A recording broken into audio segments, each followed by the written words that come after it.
Hello everyone, this is Neera Chauhan. I'm back with the question taken from class 9th lines and angles. तो आज हम ये question पढ़ेंगे. ये भी बहुत वेरी इंपॉर्टेंट क्वेश्चन है ये हमारे लिए. तो जिसमें लाइंस एंड एंगल से लिया गया है, तो वो जल्दी से एक क्वेश्चन पढ़ लेते हैं. जिसमें हमें गिवन है कि if A B is parallel to D F, जिसमें ए बी पैरेलल है डी एफ के, and A D is parallel to F G. A D is parallel to F G, जिसमें एंगल भी गिवन है हमें. Angle B A C is equals to 65 degree. तो angle B A C 65 degree है, तो angle कहाँ बनेगा हमारा? इसका मतलब है कि एंगल बनेगा एंगल ए पर जो हमारा वर्टेक्स ऑफ द एंगल है, जो सेंटर में होता है उस पर एंगल बनता है. तो हमें सिर्फ उसी को देखना है, बी ए सी. तो यहाँ देखिए, यहाँ पे हमारे पास एंगल गिवन है 65 डिग्री जो ए पे गिवन है. साथ ही में हमें दिया हुआ है कि एंगल ए सी बी क्या है हमारे पास 55 डिग्री है. तो ए सी बी का है हमारे पास, this is A C and B. तो सी एंगल क्या है हमारे पास 55 डिग्री. तो ये है हमारा सी एंगल जो हमारा 55 डिग्री है. अब आगे हमें क्या फाइंड आउट करना है कि हमें F G H find out करना है, जो हमारा क्या है एक्स डिग्री है. तो हमें एक्स डिग्री की वैल्यू फाइंड आउट करनी है, मतलब इस एंगल को फाइंड आउट करना है. तो इसमें वर्टेक्स क्या है हमारा जी. तो यहाँ पे भी हमारा जो जी एंगल है एफ जी एच, जो सेंटर वाला एंगल है जी, उसका हमें आंसर फाइंड आउट करना है. तो लाइंस एंड एंगल्स में एक ही कॉन्सेप्ट है कि अगर आपके पास लाइंस पैरेलल दी गई हैं, जैसे कि यहाँ पे गिवन है A B is parallel to D F. तो हमने जल्दी से देखा कि ए बी किसके पैरेलल है, डी एफ के पैरेलल है. और यहाँ पर ए डी जो है, ए डी जो पैरेलल है किसके, एफ जी के. अगर लाइंस ऑलरेडी गिवन दी है आपको पैरेलल में, तो हम डायरेक्टली प्रॉपर्टी यूज़ कर सकते हैं. अगर लाइंस पैरेलल नहीं है तो हम प्रॉपर्टी को यूज़ नहीं कर सकते हैं. किसकी प्रॉपर्टीज़? लाइंस एंड एंगल्स की प्रॉपर्टीज़, जो हमने क्लास 7th में भी पढ़ी है, क्लास 8th में भी पढ़ी है. वही हम यहाँ रिपीट करेंगे इस क्वेश्चन को सॉल्व करने के लिए. अब लाइंस हमें यहाँ ऑलरेडी गिवन है कि लाइंस हमारे पास पैरेलल है, तो हम उसका डायरेक्ट यूज़ कर सकते हैं. कैसे?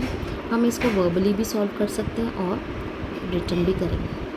ए बी अगर पैरेलल है डी एफ के, ए बी अगर पैरेलल है डी एफ के, तो यहाँ से कोई एंगल देखिए, आपको कोई प्रॉपर्टी देखिए जो यूज़ हो रही हो, तो कि हम यहाँ तक पहुँच सकें, एंगल जी तक, जिसमें एक्स डिग्री हमें फाइंड आउट करना है. तो यहाँ से मैंने देखा कि A B is parallel to D F.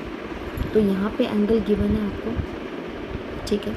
तो 65 डिग्री है, तो ए बी पैरेलल होगा डी एफ के. तो हमें पता है कि यहाँ का एंगल कुछ यहाँ के कॉरस्पॉन्डिंग ट्राइंगल के इक्वल होना चाहिए.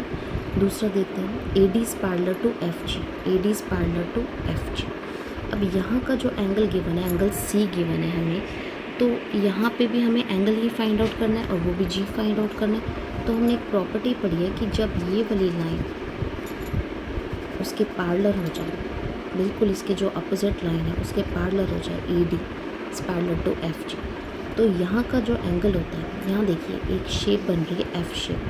तो ये वाली ए सी ई जी एंड एच, और ये, तो यहाँ से जो एफ शेप बनती है तो वो है कॉरस्पॉन्डिंग एंगल्स.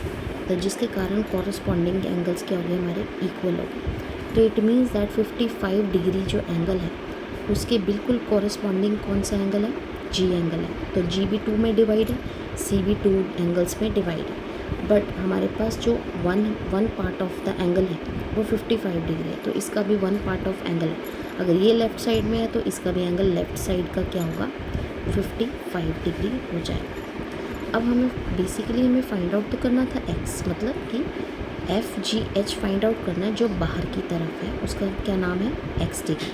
मतलब इस जी का 55 भी है एंगल और x भी है, इसको मिला के हमारा पूरा एंगल g बनता है. बट हमें वो नहीं फाइंड आउट करना है, एफ जी एच ही फाइंड आउट करना है, जिसकी वैल्यू क्या है, x.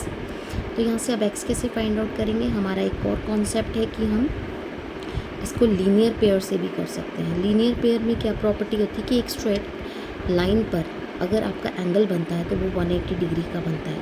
तो ये भी 180 डिग्री है, बट ये 2 पार्ट्स में डिवाइड कर रहा है. ये जो मिडल वाली लाइन है, ये जो एडजेसेंट एंगल है उसका 2 पार्ट्स में जी को डिवाइड कर रहे हैं. तो यहाँ पे हम लगा सकते हैं डायरेक्ट प्रॉपर्टी कि 180 डिग्री, इसका sum 55 degree plus X is equals to 180 degree. Reason क्या है, लीनियर पेयर, मतलब कि ये दोनों एंगल्स किस पे बन रहे हैं, एक स्ट्रेट लाइन पर बन रहे हैं। तो यहाँ से हम x की वैल्यू फाइंड आउट कर सकते हैं। चलो अब रिटर्न करके देखते हैं। अब यहाँ हम लिखेंगे सबसे पहले गिवन। तो गिवन क्या है, जो भी आपको क्वेश्चन में गिवन है वो लिखेंगे। ए बी पैरेलल है हमारे पास डी एफ के और ए डी पैरेलल है एफ जी के, ठीक है। अब ए डी जब पैरेलल था एफ जी के तो हमने क्या किया, 55 डिग्री को इसकी कॉरस्पॉन्डिंग कर दिया। तो हम इसका नाम रख देते हैं एंगल 1, ठीक है। तो यहाँ पे एंगल 1 क्या हो गया हमारा, तो 55 डिग्री इक्वल्स टू एंगल 1। ये क्या होगा हमारा, because corresponding angles are always equal. जब लाइंस पैरेलल होंगी तो ही हम ये प्रॉपर्टी यूज़ कर सकते हैं। इसके कारण क्या हुआ, हमारा जो एंगल 1 है वो क्या हो गया, 55 डिग्री हो गया। तो हम यहाँ लिखेंगे एंगल 1 55 डिग्री। अब आ जाओ यहाँ पर x को फाइंड आउट करने के लिए। x का एंगल फाइंड आउट करने के लिए हम क्या करेंगे, अब यहाँ कोई एंगल नहीं था वरना हम कॉरस्पॉन्डिंग एंगल यहाँ पे भी लगा सकते थे, बट यहाँ कोई एंगल नहीं है, बट हम यहाँ फाइंड आउट करेंगे क्योंकि यहाँ नहीं पूछा, हमें यहाँ पूछा है तो हम यहीं प्रॉपर्टी लगाएंगे। तो हम करेंगे क्या, angle 1 plus x degree equals to 180 degree. ये क्यों लगाया हमने, क्योंकि ये जो लाइन है हमारी स्ट्रेट लाइन जा रही है जिसका एंगल, दोनों का एंगल क्या बनाते हैं 180 डिग्री, जिसका रीज़न क्या है, लीनियर पेयर। लीनियर पेयर के कारण क्या हुआ हमारा 180 डिग्री। तो एंगल 1 हमारे पास हमने फाइंड आउट किया था 55 डिग्री है, plus x degree equals to 180 degree. अब x की वैल्यू हम यहाँ से निकाल देंगे, 180 डिग्री माइनस 55 डिग्री। तो यहाँ से हमारे पास कैलकुलेशन करने के बाद हमारे पास आएगा, यहाँ से ये आएगा 125 डिग्री एंगल। x की degree is equals to 125 degree angle. तो यहाँ से हमारा क्या होगा, x की वैल्यू 125 डिग्री, तो ये 125 डिग्री। अब जब हम इसको ऐड करके भी चेक करेंगे तब भी वो 180 degree, 55 degree plus 125 degree is 180 degree. तो ये एक स्ट्रेट एंगल पे हमारे पास दो एंगल्स आ गए। तो यही हमें फाइंड आउट करना था। एफ जी एच की वैल्यू क्या है हमारे पास, एफ जी एच आ गया 125 डिग्री। अगर यहाँ पे भी हमें कोई एंगल निकालना है या नहीं दिया हुआ बट आप निकालना चाहते हैं तो इसका भी मेजर क्या होगा, 125 degree, because of corresponding angles are equal, because क्योंकि लाइंस पैरेलल गिवन है इसलिए। Thank you so much for watching my channel. Don't forget to subscribe, like, share and comment. Thank you.